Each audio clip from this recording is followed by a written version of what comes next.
आइए सुनते हैं सुभद्रा कुमारी चौहान की लिखी कहानी राही। तेरा नाम क्या है? राही। तुझे किस अपराध में सजा हुई? चोरी की थी सरकार। चोरी? क्या चुराया था? नाज की गठरी। कितना नाज था? होगा 5-6 सेर। और सजा कितने दिन की है? साल भर की। तो तूने चोरी क्यों की? मजदूरी करती तब भी तो दिन भर में 3-4 आने पैसे मिल जाते। हमें मजदूरी नहीं मिलती सरकार। हमारी जाति मांगरोरी है।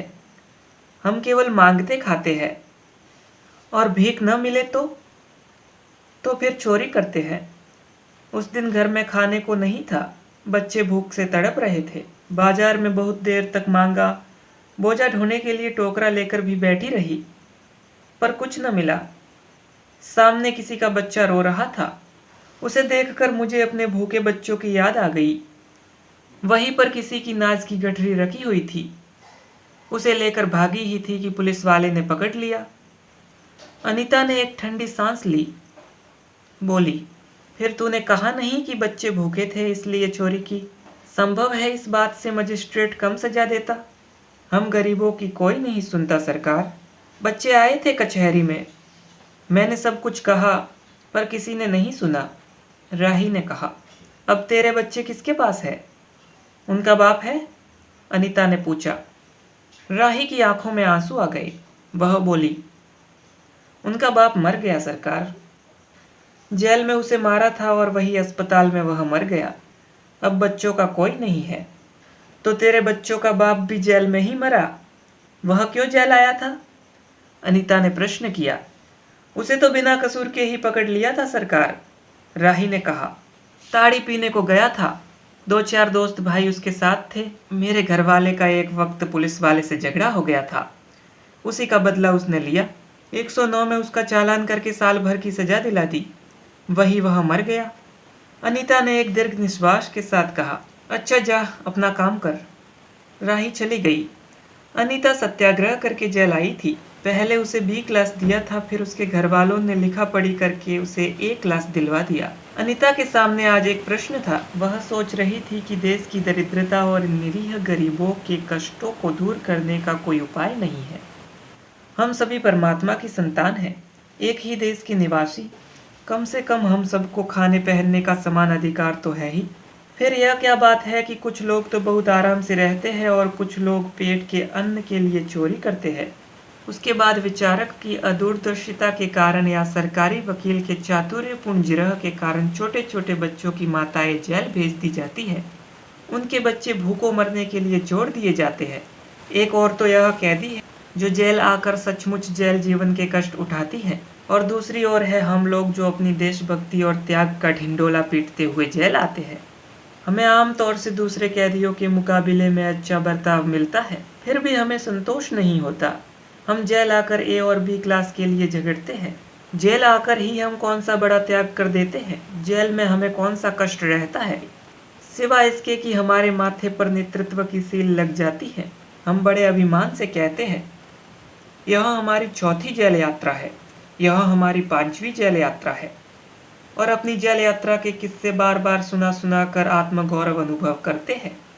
तात्पर्य यह है कि हम जितने बार जेल आ चुके होते हैं, उतनी ही सीढ़ी हम देशभक्ति और त्याग से दूसरों से ऊपर उठ जाते हैं। और इसके बाद जेल से छूटने के बाद कांग्रेस और राजकीय सत्ता मिलते ही हम मजिस्ट्रेट, स्थानीय संस्थाओं के मेंबर और क्या क्या हो जाते हैं। अनीता सोचती रही। कल तक जो खद्दर भी न पहनते थे, बात बात पर कांग्रेस का मजाक उड़ाते थे, कांग्रेस के हाथों में थोड़ी शक्ति आते ही वे कांग्रेस भक्त हो गए, खद्दर पहनने लगे, यहाँ तक कि जेल में भी दिखाई पड़ने लगे। वास्तव में यह देशभक्ति है या सत्ता भक्ति? अनीता के विचारों का तांता लगा हुआ था। वह दार्शनिक हो रही थी। उसे अनुभव हुआ जैसे कोई भीतर ही भीतर उसे काट रहा हो। अनीता की विचारावली अनीता को ही खाए जा रही थी। उसे बार बार यह लग रहा था कि उसकी देशभक्ति सच्ची देशभक्ति नहीं वरन मजाक है। उसे आत्मग्लानि हुई और साथ ही साथ आत्मानुभूति भी। अनीता की आत्मा बोल उठी, वास्तव में सच्ची देशभक्ति तो इन गरीबों के कष्ट निवारण में है। ये कोई दूसरे नहीं, हमारी ही भारत माता की संतानें हैं। इन हजारों लाखों भूखे नंगे भाई बहनों की यदि हम कुछ भी सेवा कर सके, थोड़ा भी कष्ट निवारण कर सके, तो सचमुच हमने अपने देश की सेवा की। हमारा वास्तविक देश तो देहातों में ही है। किसानों की दुर्दशा से हम थोड़े बहुत परिचित हैं, पर इन गरीबों के पास न घर है न द्वार। अशिक्षा और अज्ञान का इतना गहरा पर्दा इनकी आंखों पर है कि होश संभालते ही माता पुत्री को और सास बहू को चोरी की शिक्षा देती है। और उनका यह विश्वास है कि चोरी करना और भीख मांगना ही उनका काम है। इससे अच्छा जीवन बिताने की वह कल्पना ही नहीं कर सकते। आज यहाँ डेरा डाल के रहे तो कल दूसरी जगह चोरी की। बचे तो बचे, नहीं तो फिर साल 2 साल के लिए जेल। क्या मानव जीवन का यही लक्ष्य है? लक्ष्य है भी अथवा नहीं, यदि नहीं है तो विचारादर्श की उच्च सतह पर टिके हुए हमारे जन नायकों और युग पुरुषों की हमें क्या आवश्यकता? इतिहास, धर्म, दर्शन, ज्ञान, विज्ञान का कोई अर्थ नहीं होता, पर जीवन का लक्ष्य है, अवश्य है। संसार की मृग मरीचिका में हम लक्ष्य को भूल जाते हैं। सतह के ऊपर तक पहुंच पाने वाली कुछ एक महान आत्माओं को छोड़कर सारा जन समुदाय संसार में अपने को खोया हुआ पाता है। कर्तव्य कर्तव्य का उसे ध्यान नहीं, सत्यासत्य की समझ नहीं, अन्यथा मानवीयता से बढ़कर कौन सा मानव धर्म है? पतित मानवता को जीवन दान देने की अपेक्षा भी कोई महत्तर पुण्य है? राही जैसी भोली भाली किंतु गुमराह आत्माओं के कल्याण की साधना जीवन की साधना होनी चाहिए। सत्याग्रही की यह प्रथम प्रतिज्ञा क्यों न हो? देशभक्ति का यही मापदंड क्यों न बने? अनीता दिन भर इन्हीं विचारों में डूबी रही। शाम को भी वह इसी प्रकार कुछ सोचते सोचते सो गई। रात में उसने सपना देखा कि जेल से छूटकर वह इन्हीं मांगरोरी लोगों के गांव में पहुंच गई है। वहां उसने एक छोटा सा आश्रम खोल दिया है। उसी आश्रम में एक तरफ छोटे छोटे बच्चे पढ़ते हैं और स्त्रियां सूत काटती है, दूसरी तरफ मर्द कपड़ा बुनते हैं और रूही धुनकते हैं।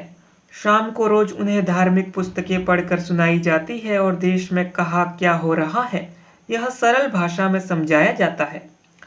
वही भीख मांगने और चोरी करने वाले आदर्श ग्रामवासी हो चले हैं।